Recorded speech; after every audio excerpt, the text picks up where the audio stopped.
माननीय सभामुख महोदय, यस गरिमामय गौरवशाली सभाका माननीय सदस्यहरू, सर्वप्रथम आजको यो विशेष दिनमा जनआन्दोलन, मधेस आन्दोलन, जनयुद्ध, आदिवासी जनजाति आन्दोलन, किसान आन्दोलन, जेनजी आन्दोलनका शहीद अधिकार प्राप्त हरेक आन्दोलनमा शहादत प्राप्त गर्नुभएका वीर शहीदप्रति भरपूर श्रद्धाञ्जली अर्पण गर्न चाहन्छु।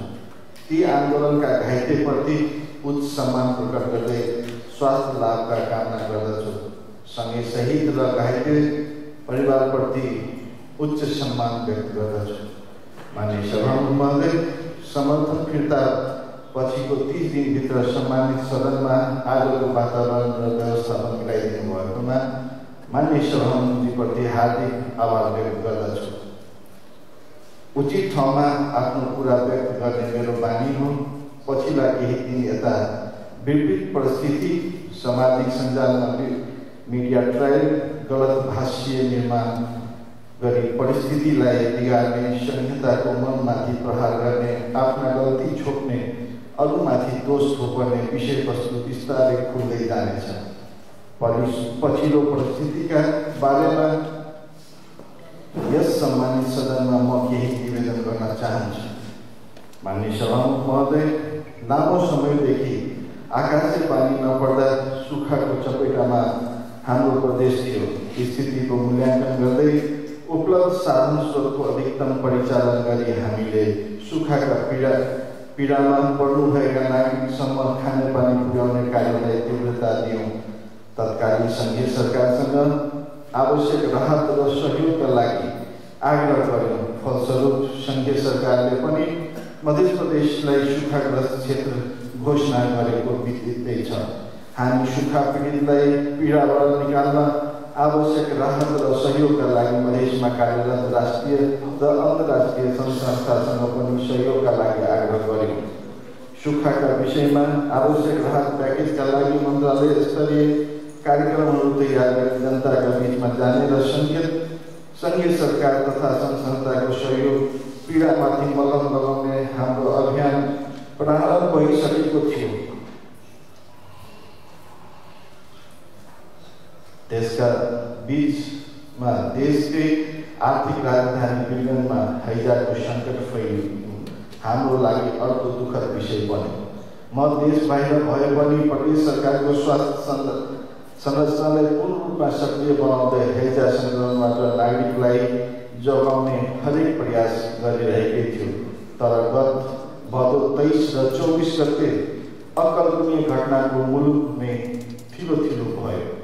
भ्रष्टाचार नियन्त्रण र सुशासन कायम सहित समृद्ध मुलुक निर्माण सहितको माग सहित जेनजी पुस्ताले गरेको आन्दोलनको अकल्पनीय अवस्था सिर्जना भई भदौ 23 गते 19 जनाले शहादत प्राप्त गर्नुभयो। त्यो घटनाको दुःखद पीडा मलाई छ, हामी सबैलाई हुनुपर्छ। भोलिपल्ट भदौ 24 गते राजधानीमा थप उग्र आन्दोलनको भयो। भ्रष्टाचार नियन्त्रण र सुशासन कायमको माग गर्दा युवा पुस्ताले मारिनु परेको आक्रोशसँगै घुसपेटले थप क्षतितर्फ मुलुकलाई पुर्यायो। ऐतिहासिक सिंहदरबार, सर्वोच्च अदालत, प्रधानमन्त्री कार्यालय, राष्ट्रपति भवनदेखि सार्वजनिक सम्पत्ति र ऐतिहासिक संरचनाहरू तोडफोड र आगजनी गरी क्षतिग्रस्त बनाइए। राजनैतिक दलको कार्यालय र नेता तथा नेताको आवास निशाना नपारे मधेसमा पनि आन्दोलनको प्रभाव भयो। प्रदेशको मुख्यमन्त्रीको हैसियतमा मैले 24 गते बिहान सुरक्षा निकायका प्रमुखहरूसँग जनताको ज्यानभन्दा प्यारो मेरो लागि केही पनि नभएको भन्दै संयमताका लागि निर्देशन दिए। म आफैले पनि जेनजी पुस्ताको मागप्रति समर्थन जनाउँदै तोडफोड र आगजनी नगर्न तथा संयमता अपनाउन सबैमा सार्वजनिक अपिल गरे। देशभर तोडफोड र विध्वंस भइरहेको बेला चीनमा रहनुभएका जनमत पार्टीका अध्यक्ष डाक्टर सीके रविले स्थिति बिग्रिँदै गएकोले मुख्यमन्त्री पदबाट सामाजिक सञ्जालमा राजीनामा दिने निर्देशन दिनुभयो। मैले माननीय प्रदेश प्रमुखज्यू समक्ष नै राजीनामा दिने कुरा राख्दा तत्काल त्यो नगर्न अध्यक्षजीको निर्देशन थियो। आन्दोलनकारीले राजीनामा नमागेको गठबन्धन दलसँग पनि कुनै सल्लाह नभएको अवस्थामा राजीनामा किन भन्ने प्रश्न मनभित्र थियो। तर पनि अध्यक्षजीको निर्देशन मान्दै सचिवालय मार्फत अपडेट हुने सामाजिक सञ्जालमा राजीनामाको विषय उल्लेख गरियो। तैपनि देशको राजधानी काठमाडौँमा भएको विध्वंस चपेटाबाट मधेस पनि अछुतो रहन सकेन। सम्मानित प्रदेश सभा भवनदेखि मुख्यमन्त्री कार्यालयसम्म, विभिन्न मन्त्रालयदेखि मन्त्री निवाससम्म सरकारी सवारी साधन समेत आगजनी र तोडफोड गरी विध्वंस मचाइयो।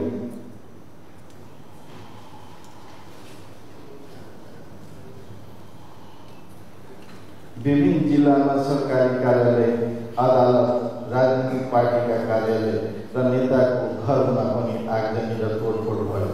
म मुख्यमन्त्री आफ्नै सरकारी निवासमा रहेर एकल रूपमा तोडफोड र विध्वंस नमचाउन संयमता अपनाउन सार्वजनिक रूपमा अपिल गरिरहे। 2 दिनको त्यो कुरूप अवस्थाले हामी सबैलाई नराम्ररी झस्कायो। एकातिर आन्दोलनमा उत्रिएका युवाहरूको शहादतको सङ्ख्या बढ्दै थियो भने अब अवस्था के हुने हो भन्ने चिन्ता सबैको अनुहारमा थियो। सङ्घीय व्यवस्थामाथि नै खतरा हुने हो कि भन्ने भावना हामी सबैको अनुहारमा प्रष्ट देखिन्थ्यो। तर मैले प्रदेश स्तरमा स्थिति सम्हाल्न हरेक प्रयत्न जारी राखे। स्थिति प्रतिकूल भएका कारण चौतर्फी कर्फ्यू र निषेध आज्ञा थियो। केही अनुकूल स्थिति भए पछाडि मैले भदौ 28 गते राजीनामा दिने सोचका साथ आवश्यक तयारी गरिरहेका संसदीय दलको एउटा प्रमुख अङ्गको रूपमा रहेको मलाई एक वचन समेत नसोधिकन जनमत पार्टीको सरकारबाट समर्थन फिर्ता लिएको र मन्त्रीलाई फिर्ता बोलाएको एउटा पत्र सार्वजनिक सञ्जालमा छ्यापछ्यापी भयो। त्यो पत्र मेरो विरुद्ध भाष्य निर्माण गर्ने प्रपञ्चको अध्याय थियो। म संसदीय दलको सदस्य रहेको भए पनि दलका नेताले बैठकै बोलाइ मलाई आफ्नो जवाब समेत दिन नदिई 81 पत्र काटेर समर्थन फिर्ताको कार्य गर्नुभन्दा तानाशाही र अलोकतान्त्रिक कदम के होला? मलाई जानकारी समेत नदिई संसदीय दलको बैठकै विनय दम र तानाशाही देखाउँदै जनमत पार्टीले समर्थन फिर्ताको पत्र सार्वजनिक गर्यो। जे आन्दोलनमा शहादत दिनुभएका शहीदको रगत सुक्न नपाउँदै सत्ताको लुच्चाचुरीको अध्याय प्रारम्भ गर्यो। त्यो पनि मन परी र तानाशाही र असंवैधानिक हिसाबले। मान्य सभामुख महोदय, तर पनि मैले माननीय प्रदेश प्रमुखज्यू समक्ष राजीनामाको तयारी गर्न सचिवालयलाई निर्देशन दिए।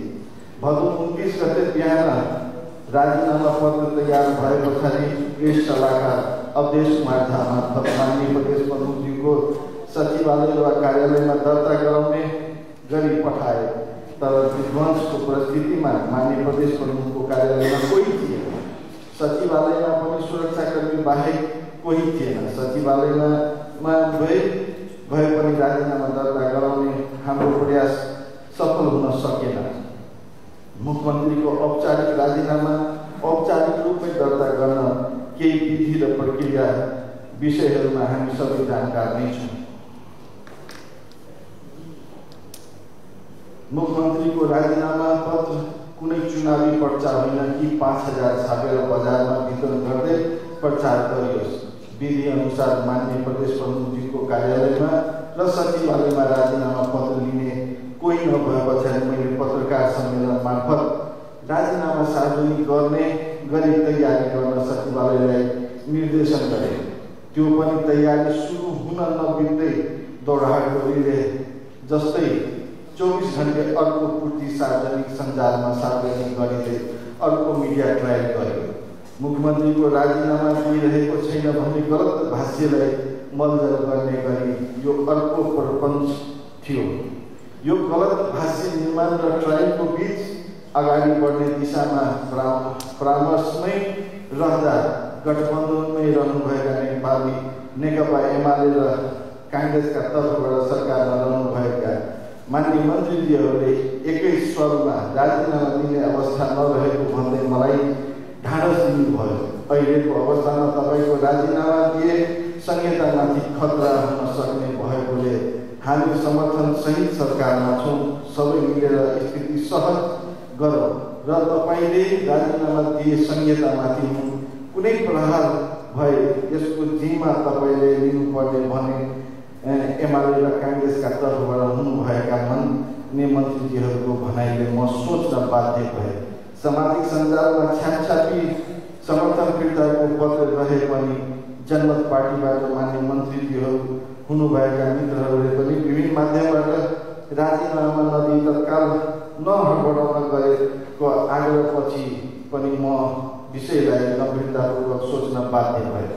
मेरो नेतृत्वको प्रदेश सरकारमा एमाले र काङ्ग्रेसका तर्फबाट मान्य मन्त्री रहनुभएका मित्रहरूले छातीमा हात राखेर मधेसको माटोतर्फ हेरी यस विषयमा आत्मचिन्तन गर्न आग्रह गर्दै तत्कालीन अवस्थाको वचनलाई स्मरण गर्न आग्रह गर्दछु। माँ जानकीको यस पावन नगरीमा कसैमाथि अन्याय हुनुहुँदैन भन्ने सत्य छ। मान्य मन्त्रीजीहरू मात्र होइन, ती पार्टीका केन्द्रीय स्तरका नेताहरू समेत फोन सहित विभिन्न माध्यमबाट मलाई तपाईँको राजीनामाले संहितामाथि सङ्कट आउने र संहिताको जान्ने मधेसबाट संहिता उप कुनै प्रहार भए त्यसको दोष तपाईँले लिनुपर्ने भन्दै तत्काल राजीनामा नदिन आग्रह गर्नुभयो। विषय मलाई स्मरण छ। मेरो लागि एकातर्फ कुवा अर्कोतर्फ गहिरो खालको स्थिति थियो, किनभने एकातर्फ समर्थन फिर्ताको विषय त अर्कोतर्फ संहितामाथि केही भयो भने भए दोष लाग्ने अवस्थामा म थिएँ। यद्यपि आन्दोलन र विध्वंसको खरानी टकटकाउँदै फेरि जनताको भरोसा कायम हुने गरी तयारी थाल्दै गर्दा स्पष्टीकरण सहित अर्को परिपन्थको शिकार बनाइयो। तर मैले स्थितिलाई सहज बनाउँदै संहितामाथि कुनै खतरा नहोस् भन्ने उद्देश्यका साथ स्थिति मूल्याङ्कन गरिरहे। संहितामाथि खतरा रहेकोले राजीनामा दिनुहुन्न भने हामी साथमा छौँ भनेर ढाडस दिने गठबन्धनका साथ सहकर्मीहरू आफ्ना शब्दमा टिक्न सक्नु भएन। त्यो बाचा बन्धन वाहहरूका लागि एउटा जिम्मेवार भन्दा पनि गफको अंश जस्तै भयो। राजनीति एउटा पवित्र जनसेवा हो। यहाँ सब कुराको कपाली तमसुक हुँदैन। विश्वासमा अडिएर हामी अगाडि बढिरहेका हुन्छौँ। पद र सत्ता तत्कालीन हुन्, सरकार बन्दै गर्छ ढल्दै गर्छ, तर हामी सबैको आपसी विश्वास र मधेसको माटोप्रतिको प्रेम कहीँ कतैबाट अविश्वास र अपमान हुनु हुँदैन भन्ने मान्यता राख्दछु। प्रपञ्चका क्रियाकलापहरू अझै रोकिएन। बहालवाला मुख्यमन्त्रीले राजीनामा दिएको विश्वासको मत लिने संवैधानिक व्यवस्थाको समय कायमै रहेको र माननीय प्रदेश प्रमुखज्यूबाट नयाँ सरकारको आह्वान नै नभएको अवस्थामा हतारिएर संवैधानिक व्यवस्थालाई नै शर्मसार गर्ने गरी सरकार गठनका लागि दाबी पेश गरे। फरक असंवैधानिक पत्रहरू माननीय प्रदेश प्रमुखज्यूको कार्यालयमा बुझाउँदै समाज सञ्जालमा प्रचारात्मक सामग्री बनाई संहिता र संवैधानिक मूल्य मान्यता बर्खिलाफ कार्यहरू भएको जगजाहेर नै छ। संवैधानिक मूल्य मान्यता विपरीत कार्य गर्नेहरूले उल्टै आफ्नो दोष लुकाउन मलाई आरोपित गर्ने कार्य भए। मैले संविधान अनुसार पाएको 30 दिनभित्र विश्वासको मत लिने समयभन्दा 2 दिन अगाडि आज विश्वासको मत लिने गरी व्यवस्थापनका लागि प्रदेश सभामा विधिपूर्वक पत्र पठाउँदा विश्वासको मत पनि लिन नदिने गरी अर्को षड्यन्त्र फेरि भयो। प्रदेश सभा र मान्य सभामुखज्यू जस्तो गरिमामय र संवैधानिक संस्थालाई समेत प्रभावमा पार्ने प्रयास गरी असोज 26 गते नै लिनुपर्ने भन्दै अर्को खेल भयो। तर म संवैधानिक सर्वोच्चमाथि विश्वास गर्ने भएको र संवैधानिक अधिकारको पक्षमा अडिग रहँदै आज सम्मानित सदनमा उभिएको छु। माननीय सभामुख महोदय, आज म यो सम्मानित सदनमा आदरणीय रामराजा प्रसाद सिंह र आदरणीय गजेन्द्र नारायण सिंह सहितका आफ्ना पूर्वजहरूप्रति सम्मान प्रकट गर्दै सम्झिन चाहन्छु। हाम्रा पूर्वजहरूले गणतन्त्र संहिता र मधेस तथा मधेसीका अधिकारका लागि गर्नुभएको सङ्घर्ष बलिदान शब्दमा राख्न सक्दिन। गणतन्त्र र संहिता तथा मधेस आन्दोलनको अग्रस्थान रही म आफैले गरेको सङ्घर्ष पनि लुकेको छैन। मैले भनेको थिएँ, जसको जगतमा संहिता र गणतन्त्र र मधेसको अधिकारको रक्षाको बलिदान होस्, त्यसबाट संहिता गणतन्त्रमाथि खतरा छ भने केही बेर सामाजिक सञ्जालमा आत्मरति प्राप्त होला। कसैलाई केही बेरका लागि खुसी बनाएर स्याबासी पाइएला, तर वास्तविकता सर्वभौम जनताले बुझिसक्नु भएको छ। अहिले जनमत पार्टीका अध्यक्ष र संसदीय दलका नेताको फरक अभिव्यक्तिले पनि म माथि हतार गरिएको षड्यन्त्रको सङ्केत सबैले बुझ्न सक्नु भएकै होला। बहालवाला मुख्यमन्त्री कायमै रहेको अवस्थामा असंवैधानिक रूपमा मान्य प्रदेश प्रमुखज्यू समक्ष बुझाइएको फरक समर्थन पत्रमा हस्ताक्षर गर्नुभएका पछाडि संहिता जोगाउनु कारण रहेको पार्टी अध्यक्षले भन्नुभएको छ। तर संसदीय दलका नेताले म मुख्यमन्त्री बन्दै गर्दाको बेला केही समय पछाडि काङ्ग्रेसलाई नेतृत्व दिने सहमति भएको अभिव्यक्ति सञ्चार माध्यममै दिनुभएको छ। कस्तो हास्यास्पद कुरो छ। म स्मरण गराउन चाहन्छु, म मुख्यमन्त्री बनेको बेला गठबन्धनमा काङ्ग्रेस पार्टी थिएन। अनि कसरी नेतृत्व दिने सहमति भएको थियो त? कोठे बैठकमा वा अन्य केहीमा यो रहस्य पनि खुल्ने नै जानेछ। चालु आर्थिक वर्षको बजेट निर्माण भए पछाडि म माथि पार्टीका तर्फबाट पनि आरोप लगाउने कार्य भयो। तर मैले पार्टीको निर्देशनको पूर्ण पालना गर्दै योजनाहरू राखेको कुरा आज पनि हेर्न सकिन्छ। पर्यटन मन्त्रालयमा बजेटलाई टुक्रे योजना बनाई 5-5 लाख बजेट राख्ने कार्य गर्ने विषयमा पार्टी अध्यक्षलाई जानकारी गराउँदा त्यस्तो गर्नेलाई पार्टीले उल्टै प्रोत्साहन गर्यो। तर पार्टी निर्देशन मान्ने म आरोपको शिकार भए। कसको मिलो मतोमा बजेट टुक्रे योजना राखियो, यस विषयमा पनि प्रश्न हुन्छ। पार्टीका लागि मैले गरेको समर्पण नै मेरो लागि समस्या भयो। म मुख्यमन्त्री भए पछाडि पार्टीकै निर्देशनमा राज्य मन्त्री नियुक्ति गरे तथा पार्टीकै निर्देशनमा हटाए।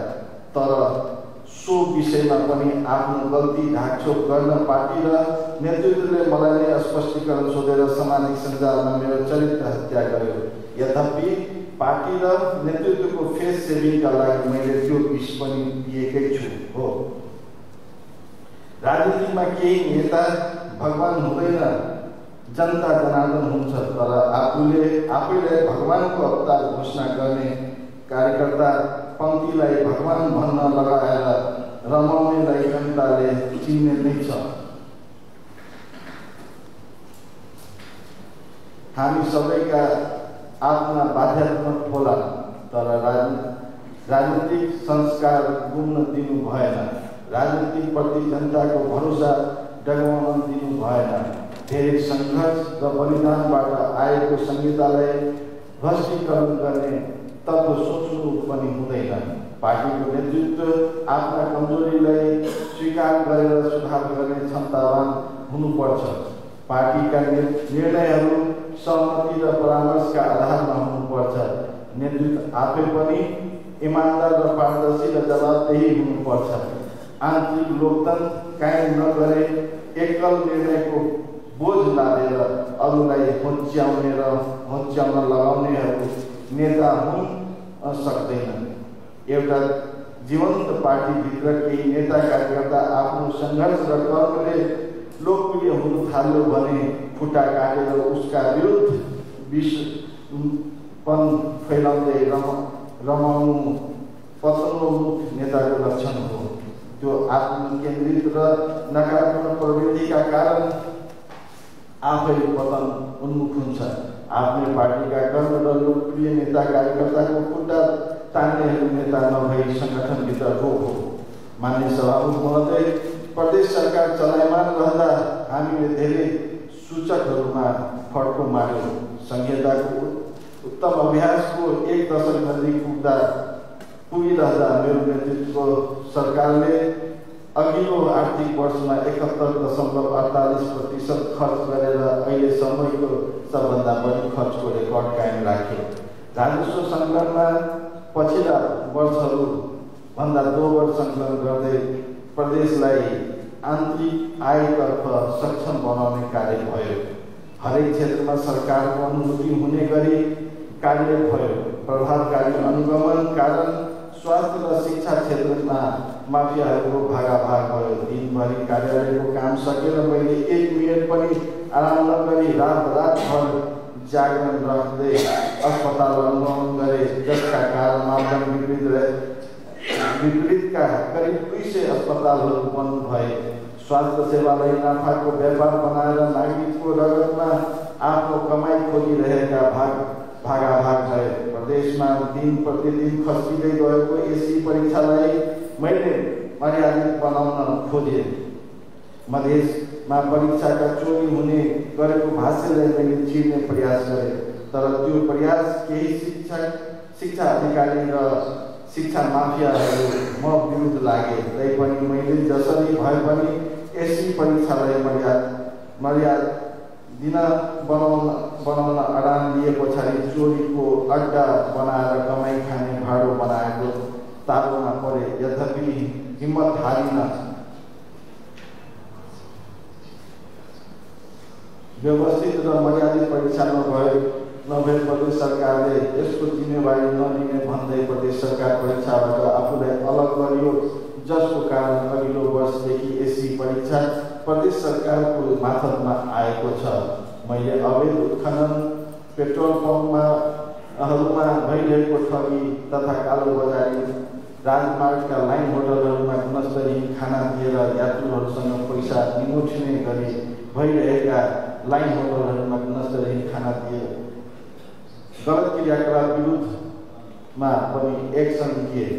आफ्नो प्रहरी प्रशासन समेत नहुँदा उपलब्ध साधन स्रोतलाई अधिकतम प्रयोग गरिएको ती एक्सन पछि पूर्ण रूपमा सुधार गर्न त सकिएन, तर समस्याको पहिचान गरी जनसमक्ष ल्याउने काम भयो।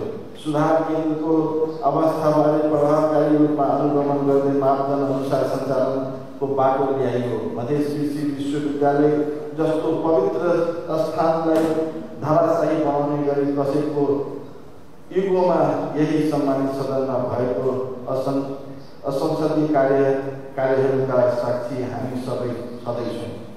माननीय सभामुख महोदय, विगतका सरकारहरूका समयमा मुख्यमन्त्री कार्यालयमा मात्र 1 अरब 33 करोड रुपियाँ बेरुजु भएको थियो।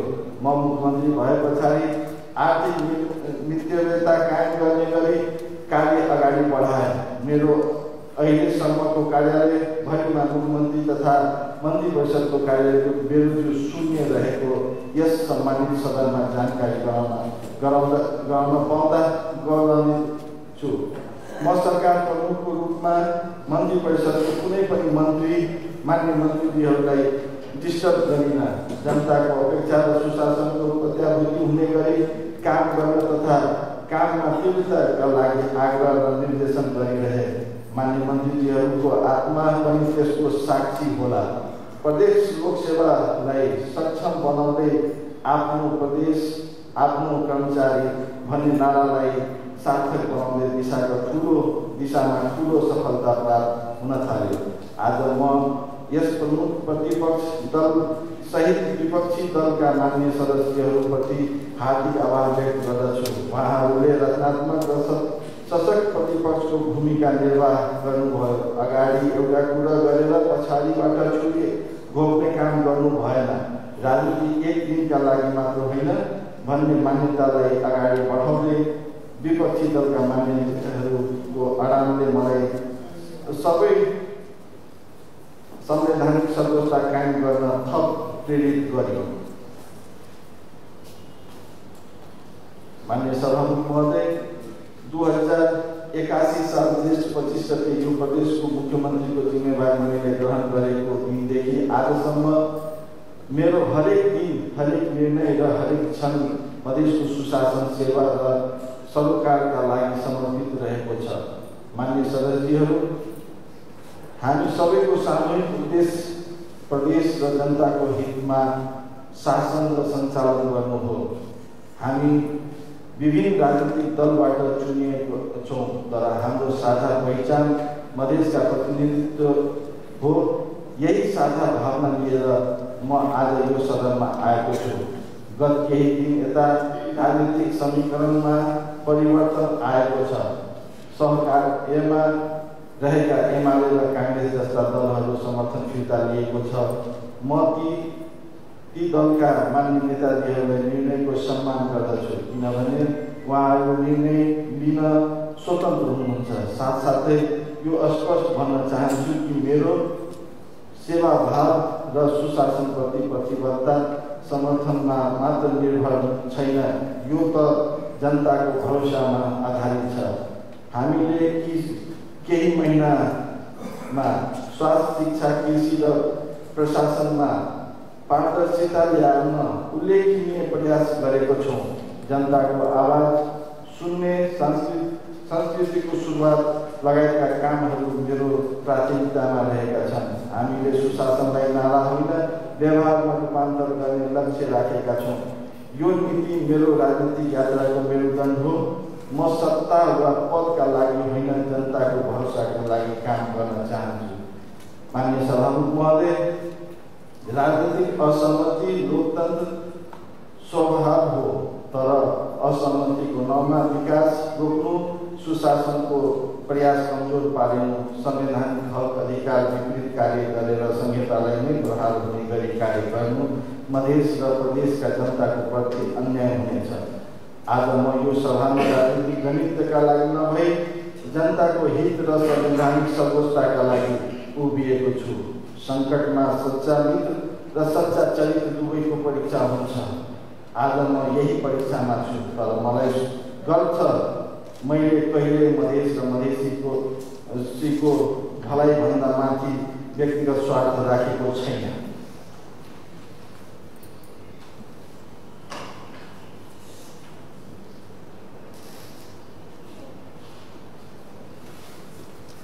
आज मध्य प्रदेशको भविष्यप्रति प्रतिबद्धताको परीक्षा हो। म सबै मान्य सदस्यहरूको आग्रह गर्दछु, हाम्रो मतको मूल्य सत्ताको होइन, सुशासनमा दियोस्। हाम्रो आवाज दलगत सीमाभन्दा माथि उठोस् र जनताको पक्षमा बोलोस्। कर्तव्यको बाटोमा जो स्थिर रहन्छ, समय उसको पक्षमा बोल्छ। म स्थिर छु। सुशासनको बाटोमा जनताको भरोसाको मार्गमा र मधेसको माटोप्रति मेरो निष्ठा तसर्थ वर्तमान परिस्थितिमा मार्ग प्रशस्त गर्दै यस सम्मानित सदन मार्फत मार्ग प्रशस्त गर्दै मुख्यमन्त्रीको पदबाट राजीनामा दिएको जानकारी गर्दछु। म सरकारको नेतृत्वमा रहँदा प्रत्यक्ष र अपरोक्ष रूपमा सहयोग गर्नुहुने सबैलाई हार्दिक आभार व्यक्त गर्दछु।